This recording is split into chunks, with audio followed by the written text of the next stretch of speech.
विद्यार्थ्यांना शिकवायला पुरेसे शिक्षक नसल्यामुळे होत आहे शैक्षणिक नुकसान।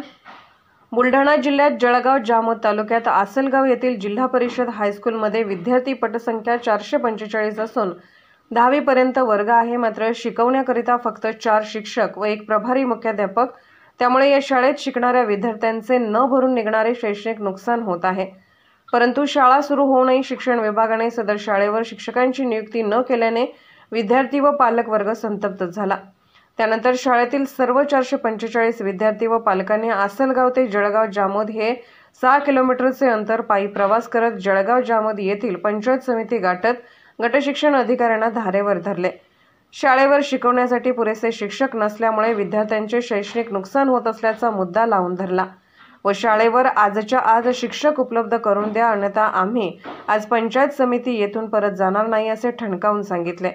विद्यार्थ्यांनी पंचायत समितीसमोर ठिय्या आंदोलन करीत ठाण मांडले। यावेळी 6 किलोमीटर उपाशी पोटी पायी चालत आल्याने काही विद्यार्थिनींना चक्कर येत असल्याचे दिसून आले।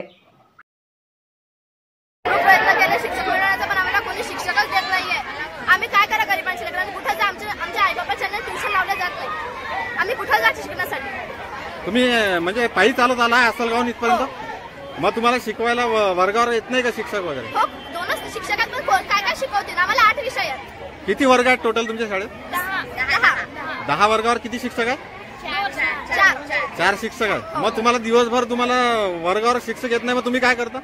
आम्ही काय करा, शिक्षकांनी शिकवायला पाहिजेत की नाही? त्यासाठी आम्हाला शिक्षक पाहिजेत की नाही? मग तुमचा अभ्यास होत नाही शिक्षक नसल्यामुळे? मग तुम्हाला परीक्षा देताना त्रास होत आहे का? अजून काय सांगशाल? आम्हाला 10वीचं वर्ष आहे, पण आमचा एकच ग्रेड होत नाही। एकही ग्रेड होत नाही? मग आम्ही पेपरात काय लिहायचं बोर्डाच्या वेळेस?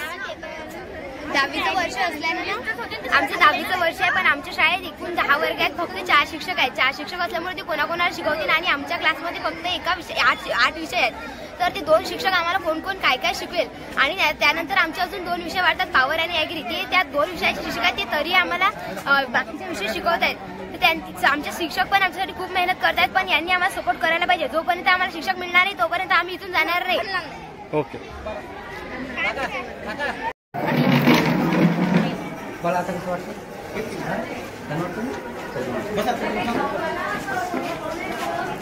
जास्त कोणता विद्यार्थी खाणार नाही जोपर्यंत शिक्षक मिळणार नाही। एखादा विद्यार्थी गेला त्याचं जबाबदार शासन आहे, सगळे हे शासन आहे जबाबदार।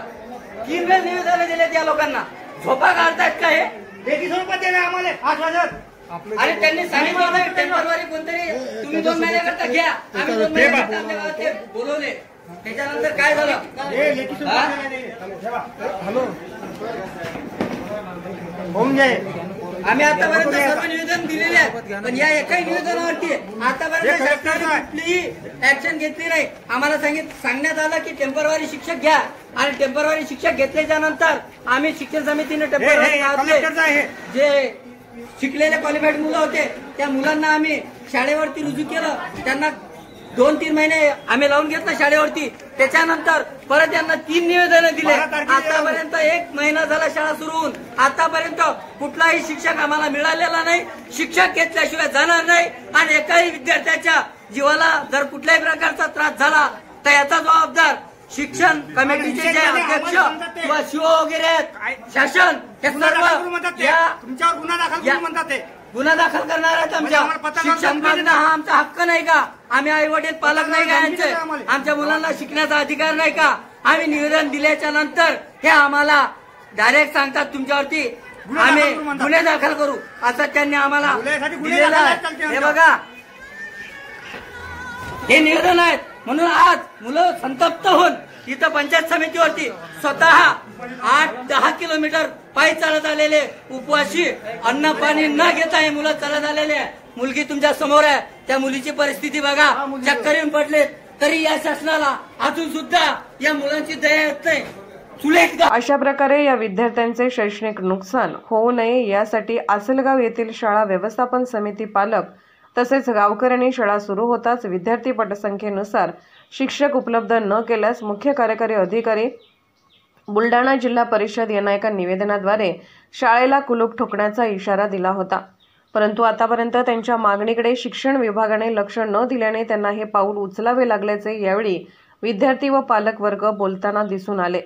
बऱ्याच वेळाच्या गदारोळानंतर गटशिक्षण अधिकारी वामन फंड यांनी वरिष्ठांशी बोलून सदर शाळेवर 4 शिक्षक उपलब्ध करून देत असल्याचे पत्र विद्यार्थी तसेच सोबत आलेल्या पालकांकडे सोपवले। त्यानंतरच विद्यार्थी व पालक वर्ग गावकरी माघारी परतले। यावरून असा प्रश्न पडतो की जिल्हा परिषद शाळांच्या बाबतीत शासन प्रशासनाचे असलेले उदासीन धोरण तर जिल्हा परिषद शाळा बंद पडण्यासाठी कारणीभूत नाही ना? एकीकडे मुलींसाठी उच्च शिक्षण मोफत करण्यात आलं आहे, तर दुसरीकडे 10वी पर्यंत शिक्षण घेणाऱ्या मुलींना शिक्षण घेण्यासाठी शिक्षकच उपलब्ध नसल्याचे विदारक चित्र कालच्या घटनेवरून पाहावयास मिळाले। ही शोकांतिकाच म्हणावी लागेल। विदर्भ लोकन्यूज मुख्य संपादक संतोष कोलते, बुलढाणा।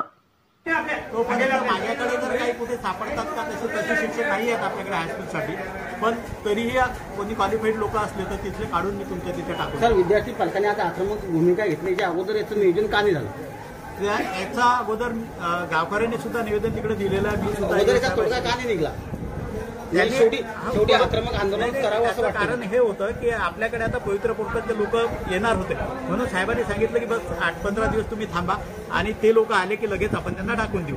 आता आजच ते लोक या ठिकाणी जॉईन झाले आणि ते जॉईन होताबरोबर ते आपण तिथे टाकले। याही अगोदर मी काल संध्याकाळी सरपंच साहेबांशी बोललो, आसलगावच्या शाळा व्यवस्थापन समितीच्या अध्यक्षांशी बोललो। त्यांना पण सांगितलं की उद्या मी तुमची व्यवस्था करून देतो, म्हणजे आज तुमची व्यवस्था करून देतो। आज येताबरोबर म्हणजे मला ते अगोदरच समजलं की ते मोर्चा येऊन राहिला, मी लगेच निघलो आणि ते आदेश करून दिले। तर आता नेमकं यांना तुम्ही लेखी आश्वासन का देता?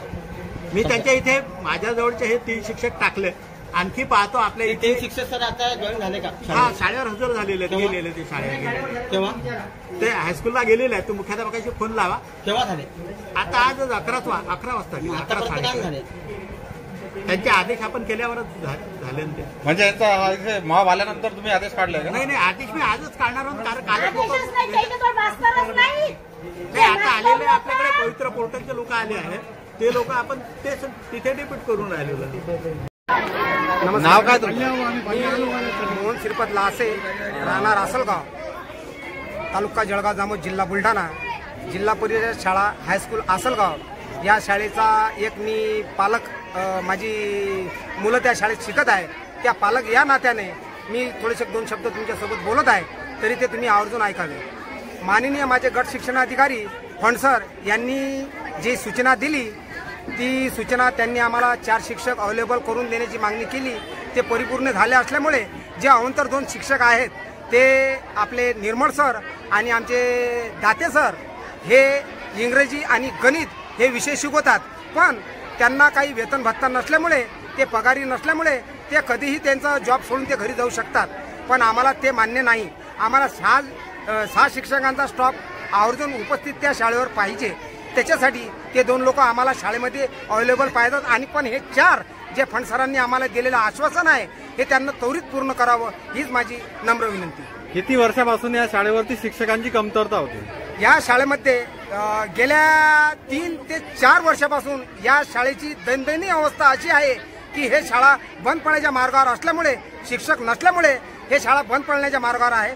तरी प्रशासनाने हे जे आहे हे काही जाग घेऊन नाही राहिली आणि या गोष्टीला ते काही दुजरा देऊन नाही राहिली। विद्यार्थी संख्या तर भरपूर दिसत आहे, मग बंद कशी काय पडणार शाळा? विद्यार्थी संख्या 445 असून पटसंख्या भरपूर आहे। विद्यार्थी पटसंख्या जास्त असल्यामुळे शिक्षकाची जे उणीव आहे ते आम्हाला कमी जाणवत आहे। आमच्या विद्यार्थ्यांचं शैक्षणिक नुकसान होऊन राहिलं आणि त्याच्यानंतर आमचे जे विद्यार्थी आहेत ते शिक्षणापासून वंचित राहून राहिले, याचीच मला खंत येत आहे। आज आसलगाववरून जळगावपर्यंत ह्या मुली पायी चालत आल्या। आज माझ्या मुलांचं जे मनोगत आहे, जे त्याने धाडस दाखविलं, त्याला माझा पूर्ण पाठिंबा आहे। कारण की 7 किलोमीटर येणे हे काही सोपी गोष्ट नाही आहे। कोणाच्या पोटात अन्नाचा तुकडा नाही, कोणी पाणी पिले नाही, आणि त्याच्यानंतर उपोषण तापोशापोटी हे माझे मुलं इथपर्यंत पायी आले, ते याचेच मी आभार मानतो। मग थोडक्यात तुमचे आता 4 किती शिक्षक दिले म्हटलं? 4 शिक्षक दिले आहेत, ते कायमस्वरूपी आहे की कसे? ते कायमस्वरूपी दिलेले आहेत आणि आम्हाला 6 जणांची म्हणजे आवश्यकता असल्यामुळे जे 2 शिक्षक आहेत निर्मळ आणि हागे दाते सर, हे पण 2 लोक आम्हाला पाहिजे। हे आता त्यांनी लेखी दिलाय तुम्हाला? हो। याच्या आधी मी ऐकलं की तुम्हाला याच्या आधी लेखी दिला आहे, त्यांनी पण शिक्षक दिले नव्हते।